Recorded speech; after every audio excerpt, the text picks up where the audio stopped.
बिस्मिल्लाहिर्रहमानिर्रहीम, अस्सलाम वालेकुम। वॉइस पाकिस्तान के कराची स्टूडियो से प्रोग्राम दूसरा रुख से मैं हूं सुमैया खुर्शीद।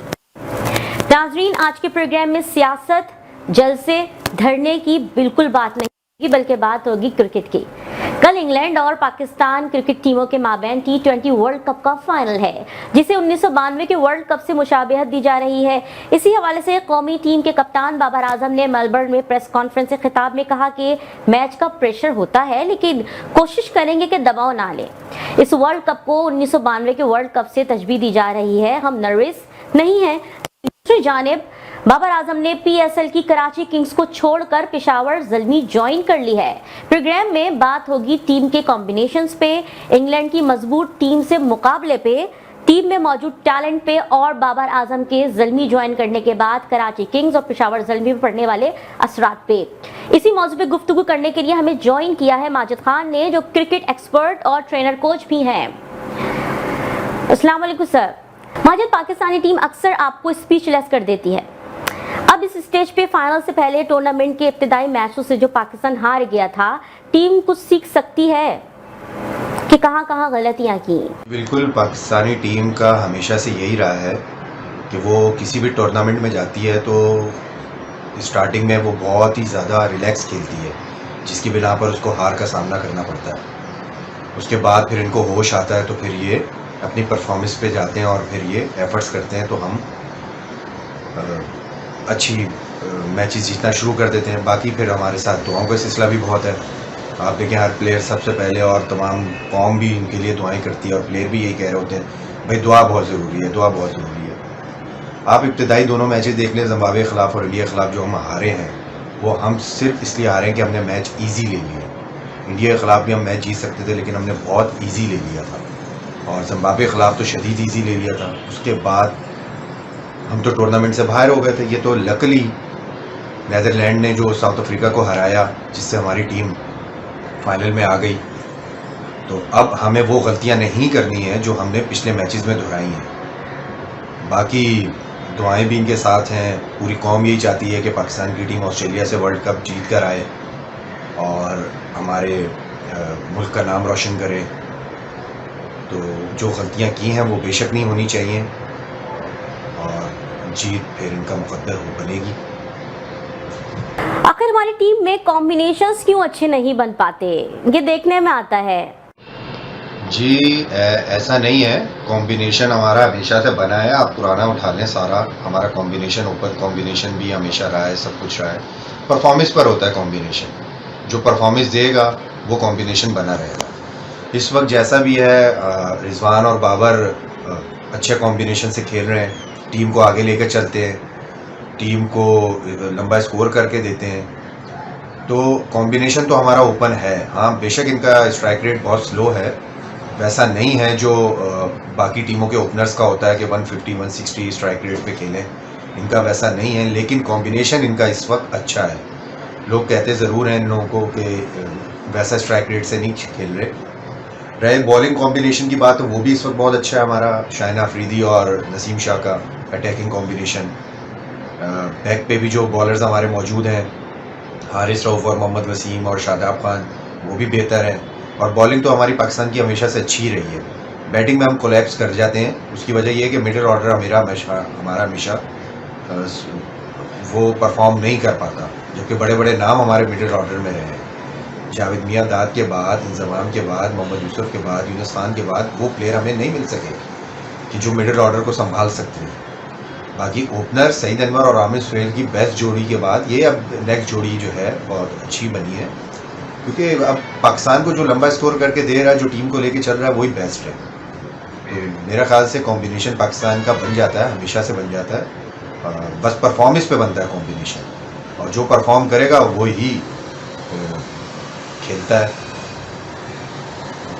न्यूजीलैंड को तो हरा दिया गया, इंग्लैंड को हरा पाएगी जिसने इंडिया जैसी टीम को छक्के छुड़ा दिए? पाकिस्तान ने बहुत ज़बरदस्त सेमीफाइनल खेला, जो उम्मीद से बरक्स था, और बहुत अच्छा परफॉर्म किया और बहुत अच्छी डिफीट थी न्यूजीलैंड को। अब ये ज़रूरी नहीं है कि इंग्लैंड को भी वैसी डिफीट दे। इंग्लैंड भी बहुत फॉर्म में है और एक अरसे से फॉर्म में है। पिछले वर्ल्ड कप को उठा लें आप, और उस वक्त से लेके इनकी तमाम सीरीज़ उठा लें, इन्होंने बहुत अच्छा परफॉर्म किया है। ये ज़रूरी नहीं है कि इंग्लैंड को भी वैसे ही डिफीट दे पाएँ। अब ये दोनों के खेल पर है, जो अच्छा खेलेगा वो जीतेगा।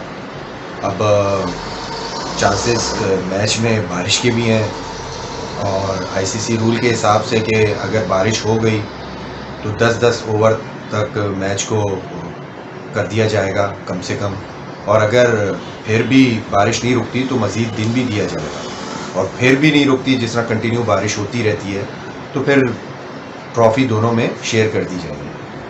अब ये नहीं कि काट के दे दी जाएगी, बल्कि शेयर कर दी जाएगी, जो भी उनके रूल्स के हिसाब से होता है। लेकिन जो अच्छा खेलेगा वो जीतेगा, चाहे वो इंग्लैंड खेले चाहे वो पाकिस्तान खेले। उस दिन किसका अच्छा होता है ये तो वक्त बताएगा।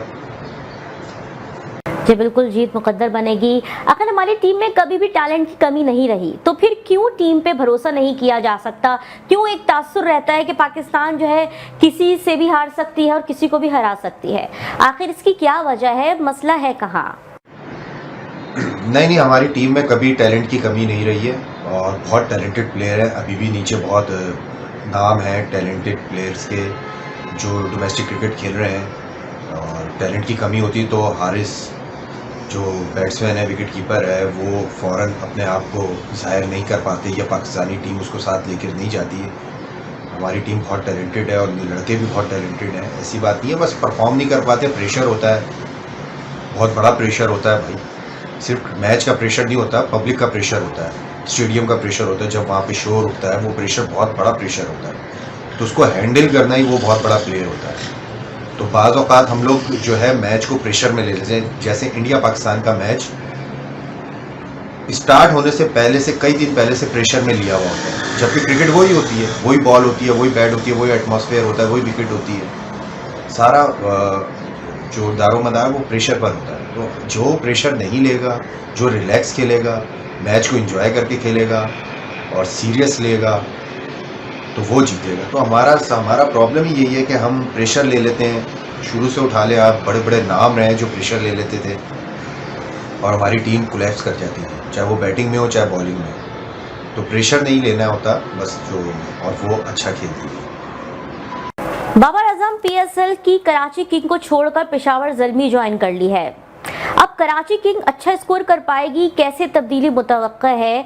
टीम परफॉर्मेंस कैसी रहेगी? या पेशावर ज़ल्मी भी हारना शुरू हो जाएगी जैसे कराची किंग हारती बहुत है ये बात मशहूर है।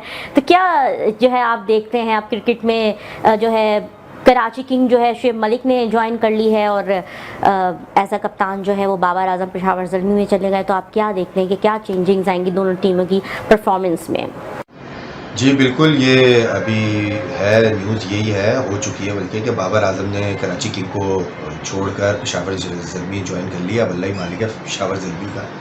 कहने का मकसद ये है कि यकीनन हो सकता है बाबर आजम नो डाउट बहुत बड़ा प्लेयर है, वर्ल्ड क्लास प्लेयर है, लेकिन T20 के हिसाब से वैसा प्लेयर नहीं है जिसका स्ट्राइक रेट 150-160 पे जाना चाहिए। इसका स्ट्राइक रेट स्लो है, जिसकी बिना पे 10 से 12 ओवर इसको विकेट पे रहना पड़ता है अपने 50 रन के लिए भी, और बाज़ औक़ात तो 70-75 के लिए भी 18वें ओवर तक जाता है, और अगर 100 करेगा तो 18वें 19-20 ओवर तक जाता है, तो जिससे टीम को नुकसान होता है। अब पाकिस्तान की विकटें बैटिंग विकटें होती हैं, अब उसमें क्या होता है, जब PSL हो रहा होता है, ये दुबई में PSL हो रहा होता है, तो वो बैटिंग विकेट होती है, उसमें लंबा टारगेट चाहिए होता है, 200 अबव चाहिए होता है।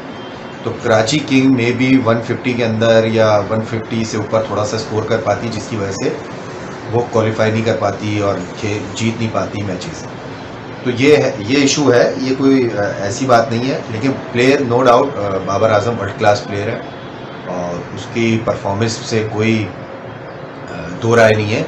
लेकिन ये बात भी है कि उसके जाने से कराची किंग में दो फ़र्क पड़ सकते हैं। एक तो एक अच्छा प्लेयर और एक अच्छा कप्तान जा रहा है, अब कौन संभालेगा, और जाने से भी एक फ़र्क पड़ सकता है कि हो सकता है कराची किंग की परफॉर्मेंस और आने वाले जो ओपनर्स हैं उनका स्ट्राइक रेट तेज़ हो जाए। और पेशावर ज़ल्मी के साथ क्या होता है ये तो अब आगे PSL में ही पता चलेगा कि उसकी परफॉर्मेंस पेशावर ज़ल्मी में कैसी रहेगी। शुक्रिया। जी बिल्कुल, कैसी परफॉर्मेंस रहेगी। ये थे माजिद खान हमारे साथ, ये क्रिकेट एक्सपर्ट और कोच हैं। जी बिल्कुल, हमारी दुआएं जो पाकिस्तानी टीम के साथ हैं कि जितनी मुशाबिहत जो है 1992 के वर्ल्ड कप से सारी पूरी हुई हैं, तो 1992 का वर्ल्ड कप हम जीत कर आए थे, तो इंशाल्लाह ये मुशाबिहत भी पूरी हो जाए। हमारी दुआएं हैं बाबर आजम और पूरी टीम के साथ। आज के प्रोग्राम से इजाज़त दें, कल किसी और मौजू के साथ हाजिर होंगे। प्रोग्राम दूसरा रुख देखने के लिए सब्सक्राइब करें वॉइस पाकिस्तान। दूसरा रुख से सुमैया खुर्शीद को इजाज़त दें। अल्लाह हाफिज़।